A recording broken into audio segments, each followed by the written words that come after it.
오늘도 영상을 클릭해 주신 여러분 한 분 한 분을 축복합니다. 오늘은 사무엘상 22장입니다. 더 이상은 가두왕 아기스 옆에 머무를 수 없게 되었다는 사실을 깨닫게 된 다윗은 거처를 옮기게 됩니다. 이번에 그가 옮기게 된 곳은 아둘람 지역의 한 동굴이었죠. 그런데 그곳에 찾아온 사람들이 있었습니다. 그의 가족들, 그리고 그 시대에 가장 어려운 사람들이 다윗에게 몰려들었습니다. 그러므로 다윗이 그곳을 떠나 아둘람굴로 도망하며 그의 형제와 아버지의 온 집이 듣고 그리로 내려가서 그에게 이르렀고, 환난당한 모든 자와 빚진 모든 자와 마음이 원통한 자가 다 그에게로 모였고, 그는 그들의 우두머리가 되었는데 그와 함께한 자가 400명가량이었더라. 한편으로는 다윗에게 힘이 되기도 했고, 또 한편으로는 그들을 책임져야 될 부담감이 생기기도 했습니다. 특별히 그들은 사울 치하에서 뭔가 안타깝고 억울하고 고통스러운 삶을 살았던 사람들이었습니다. 정부에 불만을 가졌던 사람들, 소외된 사람들이었다라고 말할 수 있죠.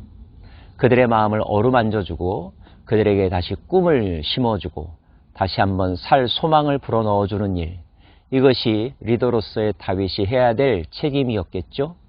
이런 과정은 훗날 다윗이 나라를 통치하는 데 있어서 좋은 밑거름이 되었을 것입니다. 다윗에게는 리더로서 훈련하게 되는 좋은 기회였다는 사실을 우리는 잊지 말아야 할 것입니다. 그리고 성경은 다윗이 그의 부모를 모압 땅으로 인도했다고 기록하고 있습니다.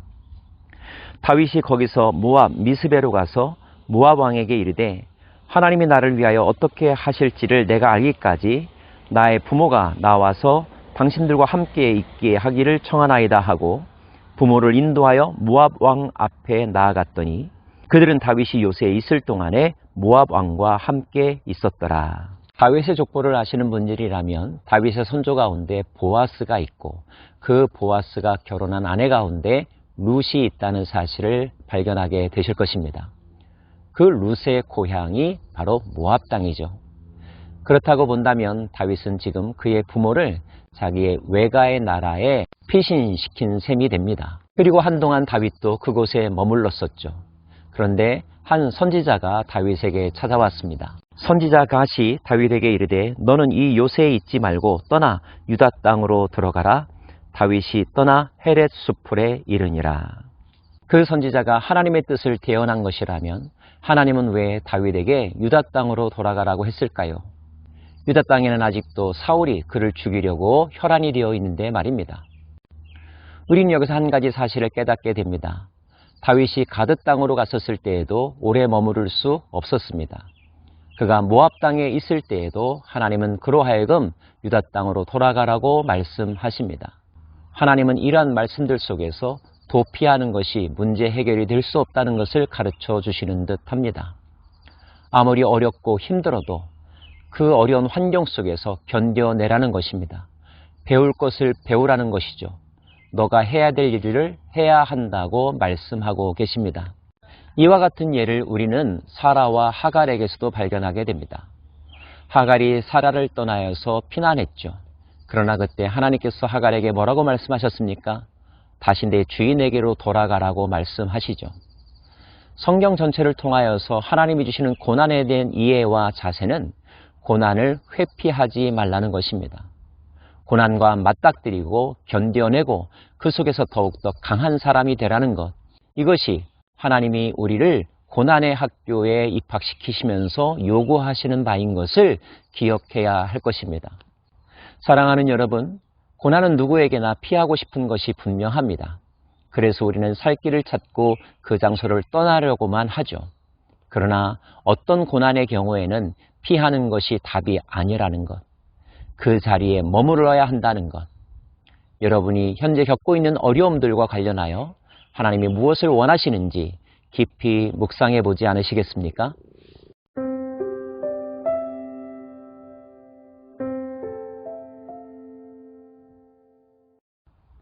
한편 다윗에 대하여 여전히 불편한 마음을 가지고 있었던 사울은 항상 무기를 손에 들고 있었습니다.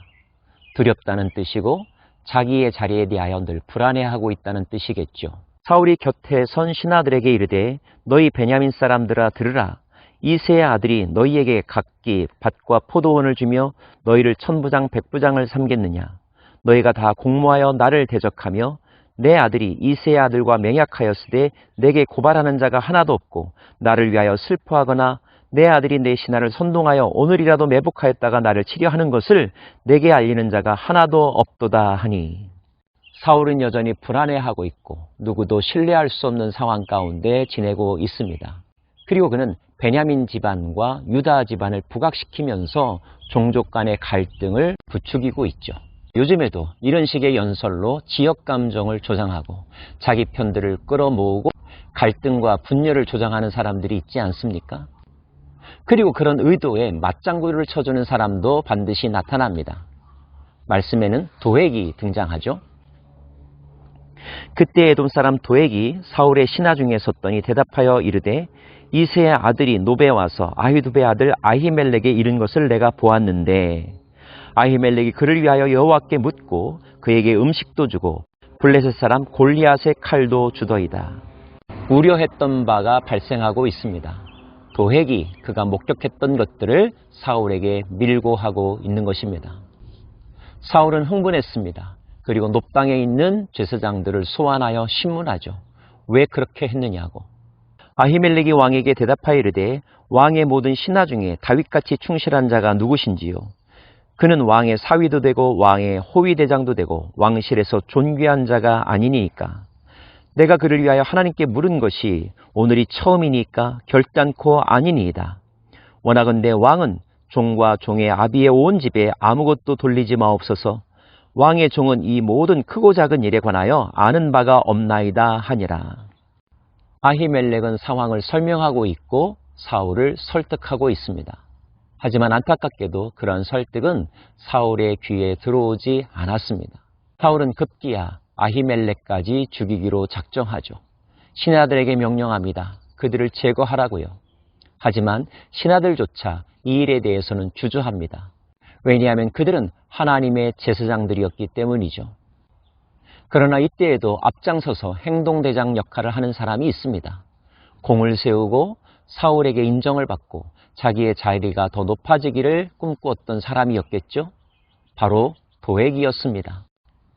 왕이 도액에게 이르되 너는 돌아가서 제사장들을 죽이라 하매 에돔 사람 도액이 돌아가서 제사장들을 쳐서 그날에 세마포 에봇 입은 자 85명을 죽였고 제사장들의 성읍 노베 남녀와 아이들과 젖먹는 자들과 소와 나귀와 양을 칼로 쳤더라. 거룩한 땅, 성막이 위치했던 땅, 그 땅에 사는 사람들과 그곳에서 하나님을 섬기는 일을 했던 제사장들이 몰살당하는 비극적인 사건이 일어났습니다. 정치 권력이란 이렇게 잘못 사용될 때 비극적이며 참담하며 반인륜적이며 진리의 정면으로 거스리는 일들도 서슴없이 행해지는 것 같습니다. 그 책임을 어찌 감당하려고 이렇게 하는 것일까요? 그 이야기를 듣는 다윗의 마음이 얼마나 찢어졌을까요? 자기를 도와주었던 아히멜렉, 여호와께 드려졌었던 떡과 골리앗의 칼을 주었던 아히멜렉, 그로부터 받은 새 힘과 격려와 사랑 때문에 견뎌낼 수 있었는데 자기를 도와주었다는 이유 하나만으로 그렇게 처참한 죽음을 당했다는 소식은 다윗의 마음을 찢어지게 만들었을 것입니다.